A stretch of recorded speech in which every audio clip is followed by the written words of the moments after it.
The glow of the campfire gave way to the geometry of the city. It began with a simple act, a seed pressed into the fertile mud of a riverbank.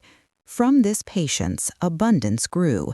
With surplus came walls, granaries, and the first scribes, scratching laws and histories onto wet clay.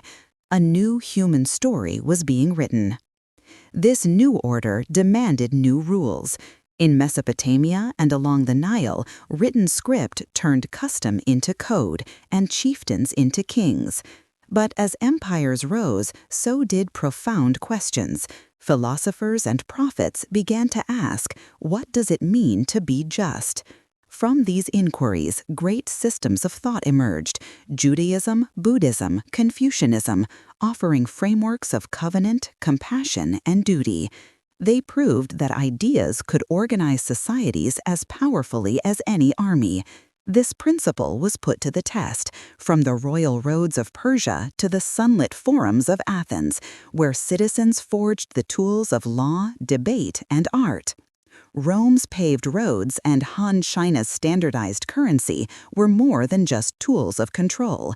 They were arteries of a growing global body. Along these routes, caravans and ships carried not only silk and spice, but new ideas and devastating diseases.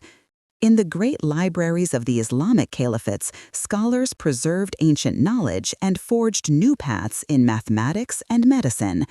In West Africa, the Mali Empire's wealth, measured in gold and salt, funded centers of learning that rivaled any in the world.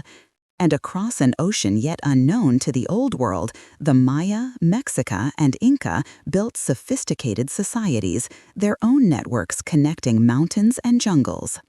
Then, from the steppes of Central Asia, Mongol horsemen thundered across continents, violently rewiring these ancient connections. In their wake, the Black Death traveled, a grim reminder of how interconnected the world had become. In Europe, a renaissance of art and science looked to the past for inspiration, but its mariners looked to the horizon. What they found would redraw the map of the world. A new global economy was born, slick with molasses and heavy with silver.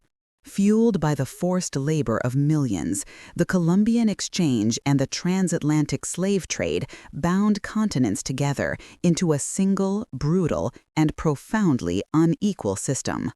The wealth of empires was built on the ruins of entire peoples. But even within this system, new ideas were taking root. The scientific revolution gave humanity new tools to see the world, and the Enlightenment used them to examine society itself. Ideals of reason, rights, and liberty crossed oceans in pamphlets and whispered conversations. The words subject and king began to give way to citizen and nation. In the fires of the American and French revolutions, a new political age was forged, as people rallied under flags to claim a destiny of their own. This new age was powered by steam and steel. The Industrial Revolution accelerated ambition, emptied the countryside, and swelled the cities. But it also armed empires with terrifying new power, leading to two catastrophic world wars. From the ashes, a new world struggled to be born. The old empires crumbled, and dozens of new nations took their place on the world stage.